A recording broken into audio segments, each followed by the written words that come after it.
Bonjour à toutes et à tous, je partage avec vous cette nouvelle vidéo pour vous montrer, vous faire découvrir la réalisation d'un holster d'épaule, une réplique du holster de l'inspecteur Harry dans le premier épisode de cette saga. Holster que j'avais déjà fait, c'est pas le premier. Ici en cours de réalisation, simplement parce que il me reste encore à réaliser les deux lanières contrepoids qui viendront se mettre de l'autre côté de la poitrine de l'utilisateur. Un holster mythique et légendaire, qui à l'origine avait été construit par deux selliers différents. Le premier, M. Clark, et quelques années après, Buchheimer. Et puis dans les années 60, 70, ils se sont associés pour faire la marque Buchheimer-Clark. Holster qui recevait dans le film un Smith & Wesson 29 en 6 pouces et demi, et en calibre 44, le fameux calibre 44 de l'inspecteur Harry, interprété par Clint Eastwood. Un holster très particulier, puisque on avait ici une découpe du cuir au niveau du barillet, cylindre, une rétention d'armes réalisée par une double pince inox incorporée dans le cuir en intérieur, incorporée dans le cuir après couture.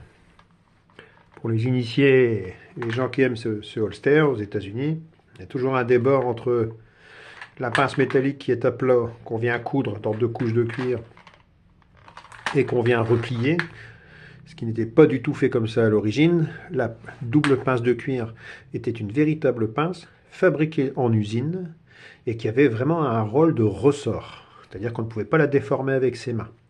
Une fois qu'elle était sortie d'usine, donc elle avait subi une forme, plusieurs bains, des bains d'huile à chaud et refroidi, et là on avait un véritable ressort, mais il fallait ensuite créer le holster, faire les coutures et incorporer à l'intérieur ce double ressort.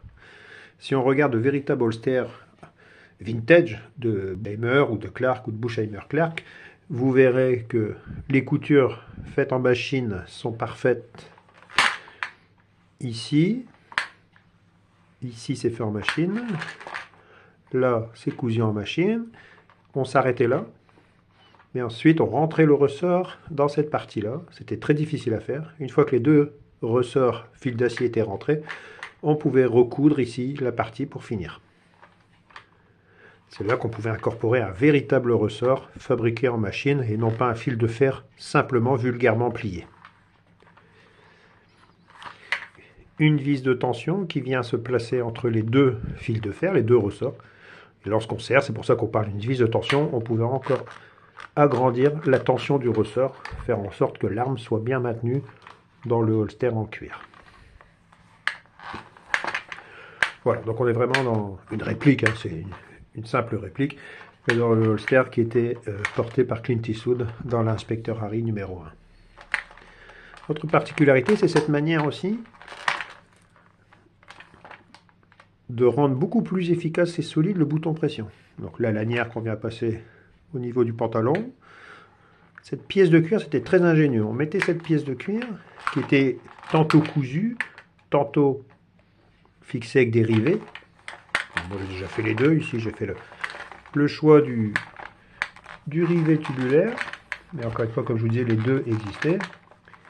Alors d'une main comme toujours, hein, c'est pas évident parce que de l'autre, je tiens la caméra. Je ne sais pas si je vais y arriver. Le fait de rentrer la lanière ici sous la petite pièce de cuir et de refermer le bouton pression, eh bien on avait encore plus de solidité. C'est-à-dire que le bouton pression, pas de risque qu'il s'ouvre par accident. D'autant plus que ce holster, si vous regardez l'inspecteur Harry, il était porté très bas au niveau de la ceinture du pantalon. Donc on aurait pu avoir une ouverture intempestive du bouton pression, mais le fait de créer cette fixation-là, eh bien, aucun risque que le bouton pression s'ouvre lorsqu'on marche, on s'assoit ou on court. Voilà, cuir toujours en tannage végétal, en 3 mm d'épaisseur. La partie harnais qui est ici en cuir très souple, cuir de vachette. Bah, comme ça, c'est confortable, et puis on ne sent pas véritablement le poids de l'arme, d'une part. Et lorsqu'on met une veste, un blouson ou une surchemise, ben, on ne voit pas le cuir se dessiner en dessous. Les assemblages à l'époque étaient faits par des petits lacets et des pièces de cuir perforées. Comme ça, on pouvait faire les réglages à sa convenance, en fonction de sa taille et du confort qu'on voulait trouver à porter ce grand revolver en 6 pouces et demi. Les premières versions de Bushhammer Clark, ben, il y avait une couture entre le holster à proprement parler et le hardet. Puis quelques années après, ils ont laissé tomber la couture et ils ont mis aussi des lacets ici. Comme ça, ben, finalement, c'était plus facile lorsqu'il fallait intervenir et changer le harnais si ce dernier était dégradé. Voilà, c'est ma dernière création en cours de réalisation. Comme je vous le disais en début, il me reste 2 grandes lanières à faire. Et il va venir se prendre sur des boutons pression pour attacher à la ceinture du pantalon de l'autre côté de la poitrine du porteur du holster. Voilà. Merci d'avoir regardé cette petite vidéo. À bientôt. Ciao, ciao.